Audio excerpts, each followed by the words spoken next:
Mesdames et messieurs, bonjour et bienvenue à vous. À la une des actualités du Cercle de Kéniéba, 15 femmes mutualistes adhérentes en compétences et en genre ont reçu 5 jours de formation par la mutualité malienne dans le Cercle de Kéniéba.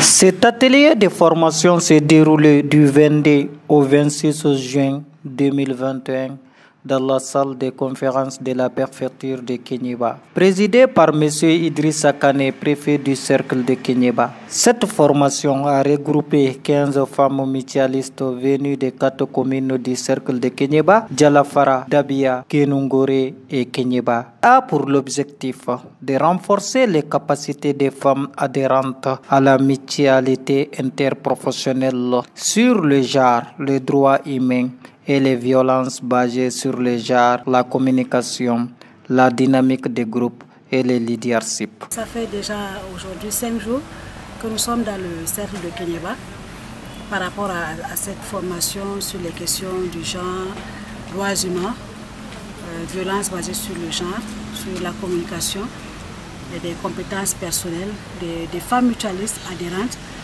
Donc c'était vraiment un atelier de renforcement de capacités qu'en tant qu'organisation UTM, ensemble avec les partenaires AECID et Medicus Mondi, que nous sommes là pour pouvoir appuyer ces femmes mutualistes mais aussi renforcer leurs capacités sur le sujet. Et aujourd'hui, nous pouvons dire, au sortir de cet atelier, que nous sommes vraiment satisfaits de la manière dont les communications ont été passées, mais aussi la manière dont les femmes ont perçu ces communications. Donc, surtout qu'en retour, c'est un groupe de femmes que nous sommes en train de préparer pour pouvoir, dans un avenir très proche, bénéficier d'un éventuel appui sur les questions d'AGR, activités génératrices de revenus. Donc ensemble avec les partenaires, l'UTM a jugé bon de procéder d'abord à une formation de renforcement de capacité de ces femmes sur certaines questions et plus tard sûrement sur les questions de la gestion des microcrédits qui viendront avant qu'elles puissent bénéficier de ces ressources-là pour leur permettre de sortir de leur crise, pour leur permettre d'être renforcées au niveau de leur autonomie, mais surtout et surtout afin qu'elles puissent faire face et répondre à leurs exigences sur les questions d'assurance maladie, mais aussi payer leurs cotisations au sein de la mutuelle. Donc nous avons eu la chance d'avoir 15 femmes avec nous, sur lesquelles nous nous sommes entretenus par rapport à un certain nombre de thématiques qui sont d'actualité, à savoir les droits humains, les violences basées sur le genre lui-même.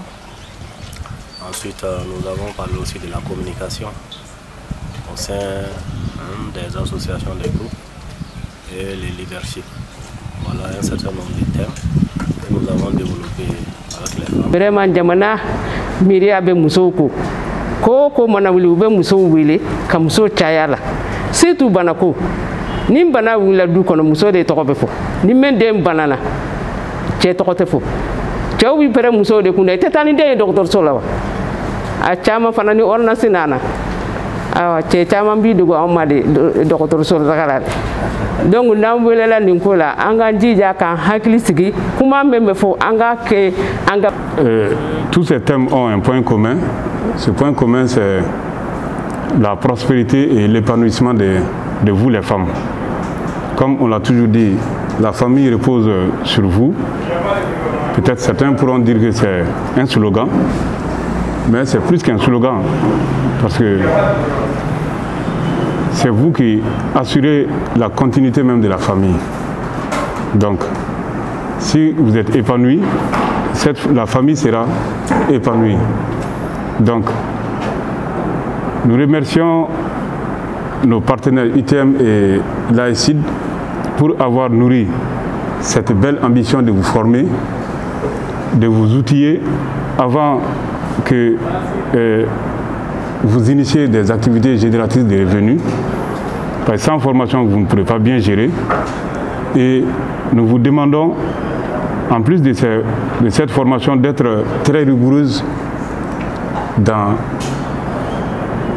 votre attitude de tous les jours pour que même vos enfants ils puissent comprendre que la femme est le noyau de la famille.